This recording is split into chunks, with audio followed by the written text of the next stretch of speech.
তো চলে এসেছি মিয়া মোড়ে। তো চোখ পড়ে গেল গ্লোবাল স্বাদের লোকাল টুইস্ট আর মনসুন উইকেন্ডে স্পেশালের দিকে। তো এটা প্রত্যেকটা আউটলেটেই পাওয়া যাচ্ছে, আর যেটা কিনতে এসেছি সেই দিকেই যাওয়া যাক। তো এখানে পেস্ট্রি কিনতে এসেছি, তো কোনটা নিই এই দিকে দেখো, ওয়াও কি সুন্দর সুন্দর কেক না, মনে হচ্ছে নিয়ে যাই একটা, কিন্তু বাড়িতে তো কোনো অনুষ্ঠান নেই আর কেনাই যাবে না।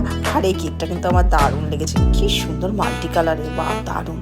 আরও দুটো কেক দেখাচ্ছে যেটা আমার খুব ভালো লেগেছে, সেটা হচ্ছে এই একটা, আর তোমার হচ্ছে এই একটা, সুন্দর দেখতে। আর মিয়ামোরের কেক মানে তো কথাই নেই, খেতেও দুর্দান্ত। তো পেস্ট্রি নিয়ে নিই। তো এটা নিয়ে নিচ্ছি সানার জন্য, আর এটা আজকে আমার জন্য, আমি খাবো। আর সানা খেতে ভালোবাসে যে চিকেন প্যাটিস, তো কৌশিক চিকেন প্যাটিস নিয়ে নিচ্ছে ওর জন্য। আর উপর দিকে দেখো, এটা হচ্ছে ব্রাউনি ক্যান্ডি, কি দারুণ দেখতে না।